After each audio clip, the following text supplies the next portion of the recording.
ዳጣ ከተኛችበት አቢጌል ሂዳ ብታያትም ዳጣ የለችም። አባቷ ከፎቅ ወደ ታች እየወረደ በነበረበት ሰዓት አባዬ ቆይ አንተ ወዴት እየሄድክ ነው ትለዋለች። እንዴ እኔ የሆነች ስራ አለብኝ እላታለሁ። ዳጣ ደህና ናት ሲላት እኔ እንጃ አባዬ እስኪ ሄደህ እያት አለችው። ምን ተፈጥሮ ነው አመማት እንዴ ሲላት ሄደህ እያት አለችው። አንቺ ቆይ በጧት ለምን ተነሳሽ ሲላት አይ እኔ ሁልጊዜ በጧት እንደምነሳ ረስታው ነው እንደ አባዬ ትለዋለች ማለት ነው አቢጌል። ከዛ በዛን ሰዓት እንግዲህ አቢጌል ውጭ ወጥታ የገዜን የት ሄዳ ማን በጧት ከዚህ ከቤት የወጣ ሰው አለ እንደ ብላ ስትጠይቀው አይ ከዚህ ከቤት የወጣ ሰው የለም ጧት አላት። አንቺ ብቻ ነሽ የመጀመሪያ የወጣሽው እያለ እያወራት በነበረ ሰዓት አቢጌል በሩን ዘግታ ስትመለስ አባቷ ወደታች ሲወርድ አባዬ ሄደህ እያት ትለዋለች። አሁንም ቢሆን እውነቱን አልነገረችውም፣ እንደሌለችም አልነገረችውም። አባቷም ሄዶ ቢያያትም እሷ ግን የለችም፣ አልጋው ብቻውን ነው። ከዛም በመቀጠል እንግዲህ አባቷ በድንጋጤ እዛው በሩ ላይ ቆሞ የሚያደርገውን የሚያነሳውን የሚጥለውን ግራ ገብቶታል። አቢጌልም በጣም ግራ ከመጋባቷ የተነሳ አባዬ ቆይ አሁን ወደ የት ሄደች ይባላል? የት ሄዳ ነው? እናቷ ጋር እናቷን ነግረሃታል? እንዴት ትናንትና የታመመችው በዛ ምክንያት ነው እንዴ ብላ ብትጠይቀው አሁን አቢጌል የምናወራበት ሰዓት አይደለም፣ የት ሄዳ ነው እያለ አባቷን ግራ ተጋባ። ዳጣ ግን ወደ የት ሄዳ ይመስላችኋል? ወደ በፊቱ ያደገችበት ወደ ጎዳና ኑሯ ተመልሳ ነው ወይንስ ሰላም ጋር ሂዳ ነው? ሰላም እናቷ እንደሆነች ሂዳ ማወቅ አለባት። ስላወቀችም እንዴት ይህን ያክል ጊዜ ትተሽኝ ልጅሽ መሆኔን እያወቅሽ እንደዚህ ማልሽኝ እንዴት ሳትፈልግኝ የሚል ጥያቄ ከሰላም ጋር ሂዳ ትጠይቃት ይሆን ወይንስ ዝም ብላ አይግባኛል ሄዳ ነው? ግራ ያጋባል። የዳጣ ሁኔታ አሁን ላይ በጣም ያሳዝናል፣ እውነት ለመናገር ማለት ነው። ማንኛውም ሰው እናቱ ይህን ያክል ዓመት ከተወለደ ጀምሮ እሷ እንደውም ቤተሰቦቿን ፈልጋ መተው እንጂ እነሱ አልፈለጓትም። በዛን ሰዓት ደግሞ የሚሰማት ስሜት ሰላም አብራት እንግዲህ እናቴን ትመስልኛለሽ አንዳንድ ጊዜም እያለችም ስትላት፣ በዛም አጋጣሚ ደግሞ አብራ ኖራለች ማለት ነው። ፀጉሯን እየዳበሰችላት ከብዙ ነገር እያደረገች አብረው ኖሯል ማለት ነው። አሁን ይህንን ስትደብቃት ይህንን መደበቋን ስታውቅ የሚሰማት ስሜት ለዳጣ ከባድ ነው ማለት ነው። አቢጌል ከበፊቱ ክፉነቷ ዳጣ እንደዚህ በመሆኗ አቢጌል ክፉ ሆና በነበር ዳጣ በጣም ትጎዳ ነበር። ግን ዋናው አቢጌል ሰላም ሆና እንደዚህ ተረጋግታ እሷን ማረጋገቷ ያለችበት ሁኔታ አቢጌል በጣም አሪፍ ቦታ ላይ እና አሪፍ ሁኔታ ላይ ነው ያለችው ማለት ነው። አቢጌል በጣም አሪፍ ላይ ነው ያለችው፣ ምክንያቱም ዳጣ እንደዚህ በቀላሉ አትጎዳትም። ለእሷ ታስብላታለች፣ ትጨነቅላታለች ማለት ነው። አሰላሙ አለይኩም ወራህመቱላሂ ወበረካቱህ። ውድ የተከበራችሁ የቻናሌ ቤተሰቦች ሰላም ሰላም ብያለሁ። ውድ ክርስቲያን ወገኖቼ ሰላማችሁ ዛሬ በያላችሁበት። ለዚህ ቤት አዲስ የሆናችሁ ላይክ፣ ሸር፣ ሰብስክራይብ እያደረጋችሁ አበረታቱ። ለምታበረታቱ ደግሞ እጅግ ከልብ አመሰግናለሁ። ውድ ሀገሬ ልጆች ዛሬ እንግዲህ በዳጣ ድራማ መጥቼላችኋለሁ። የዳጣ ድራማ እንግዲህ ከመጀመሪያው ጀምራችሁ ያያችሁ የሚያሳዝን ድራማ ነው። ቤተሰብነትን እንደዚሁም አንድነትን የሚያስተምር እና ደስ የሚል ድራማ ነው። ውድ ቤተሰቦቼ እንግዲህ ዛሬ ከኩሽናው ጫጫታውን እንግዲህ ታምዬ ችዬ ግማሹን ሳይለንት እያረኩ ግማሹን እያወራሁ እንግዲህ ዛሬ እናንተ ጋር መጥቻለሁ ማለት ነው። ይህንን ቻናል ላይክ አድርጉ፣ ሸር አድርጉልኝ፣ ሰብስክራይብ አድርጉ። ቪዲዮውን ጨርሳችሁ ቆዩልኝ፣ ሰዓት ያስፈልገኛል እና ቪዲዮ አጫውቱልኝ ማለት ነው። ውድ ቤተሰቦቼ አግዙኝ፣ እንተጋገዝ።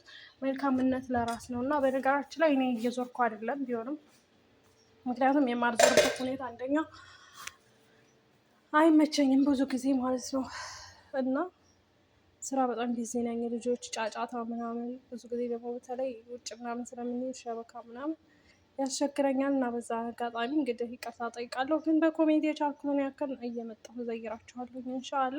እንግዲህ ዳጣ ያለችበት ሁኔታ የምታዩት ነው። ዳጣ አሁን ላይ በጣም ታሳዝናለች። እኔ በጣም አሳዝናኛለች እውነት ለመናገር ማለት ነው። ምክንያቱም እንደዛ ሆኖ ማየት የሰው ልጅ በጣም ከባድ ነው። የእውነት አሳዝናኛለች ከሚባለው በላይ ማለት ነው። እውነት ስነግራችሁ የምር እና ዳጣ አሁን ላይ ከባድ ሁኔታ ላይ ብትሆንም እንግዲህ እናቷን ማውቋ በጣም አሪፍ ነው። ዳጣ እናቷ ሰላም እንደሆነች ማውቋ ቢጎዳትም መጀመሪያም ላይ አባቷ እንግዲህ ከሰራተኛ እንዴት ይህንን ነገር ታደርጋለህ? ኧረ በጭራሽ እያለችም ጥርጥር ይገባባታል። ግን አብርሃም ሆኖ ብረት ድስት እያንኳኳ ነው በነገራችን ላይ መሳሳርቼ ከዛ ብረት ድስቱ ይዞብኝ የሴት ነገር የሰርት እያለሁ እኮ በቃ ስራዬን ሁሉ አስረስቶኛል ማለት ነው። እና ለማንኛውም እንግዲህ ወይዘሮ የማርታ በጣም የዋህና አስተዋይ እንደዚሁም ደግሞ ለዳጣ በጣም ትጨነቅላታለች። ቆይ የዚች ልጅ ህይወት መጨረሻዋ ምንድን ነው? እንዴት ነው እያለች በጣም ታስባለች ማለት ነው። እንግዲህ ያው ባልወልዳትም ልጄ ናት። እንዴት ሐኪም ቤት ሄዳ እስከምትመጣ ድረስ ምን ሆና ነው? አትናገርም፣ አታወራም እኮ ቤተሰቦቿን ማግኘት አለባት ይች ልጅ። አሁን እኮ እያመማት እንግዲህ የምታስታውሰው ቤተሰቦቿን ይሆናል እያለች እንግዲህ እያወራች ለአቶ ደረጃ። አቶ ደረጃም እንግዲህ አሁን እኮ ደህና ናት ደንግጣ ነው ይላታል። እሷም ደግሞ በምን አይታ ምን ሆና ነው የደነገጠችው በማለት እንግዲህ ብዙ ጊዜ ትጠይቀዋለች። ብዙ ጊዜ ወደ ሰላም የምትሄድበትንም ሁኔታ ለምንድን ነው ወደ ሰላም የምትሄደው ምናምን እያለች ብዙ ጥያቄዎችን ጠይቃው ነበረ።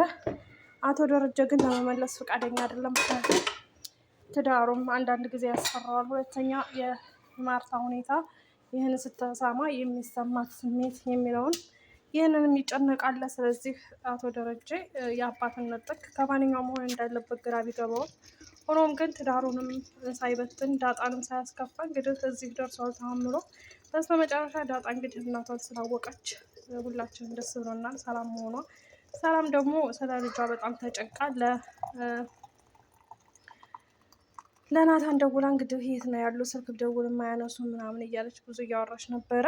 በዛን አጋጣሚ ናታንም እናትሽን እነግርሻለሁ ዛሬ ሳልነግርሽ አላድርም እያላት ነበረ። እና በዛ አጋጣሚ ጠይቅልኝ እስኪ ቤትም ከሌሉ የት ሄደው ነው ስደውልም ስልክ አያነሱም እያለች ሰላምዬ ለናታን እንግዲህ ነግራው ነበር። ግን ናታን በዛን ሰዓት ለሊት ደብቆ ሁሉን ነገር ከነ ማርታም ከነ አቢጌልም ደብቆ ውጭ ሄዶ እንግዲህ ፈልጎ አባቷ ተደረጀ ናታን ናልኝ በማለት እንግዲህ ካሉበት ሆስፒታል ሄዶ ዳጣን ይዟ መጥቷል ማለት ነው። መኪና ውስጥ ሆኖ ናታንም ሰላም ሄዶች እናቷን ለዳጣ ቢነግራትም የዛኔ ዳጣ በክፋት አይንና እንደዚሁም ደግሞ አይኗ እያለቀሰ እንባ እያቀረረ ነበር ናታንን ያየችው። ምክንያቱም አንተም እያወቅ ዝም ብለኸኛል የሚል መልእክት ነው እያየችው የነበረው። እና ዳጣ ያው በሰዓቱ ያልነገሯትም እንግዲህ ትዳሬ ይበጠበጣል በማለት ነው። ትልቁ ዳቦ ሊጥ ሆነ የሚባለው ነገር ደግሞ ሲበጥ ሲያንስም ደግሞ ከዛም በላይ ደግሞ የሚያስጨንቀው ድጋሚ ሁለተኛ የሰላምዬ ልጅ እንግዲህ አባቱ መሆኑን የወንዱ ልጅ አቶ ደረጀ ማለት ነው። እና ወደ ቤተሰቦቼ እንግዲህ የዛሬ ቪዲዮ ይህንን ይመስል ነበር። ለነበረን ቆይታችሁ ከልብ አመሰግናለሁ። መልካም ሆኖ የሆንላችሁ አመሰግናለሁ። ወደ ቤተሰቦቼ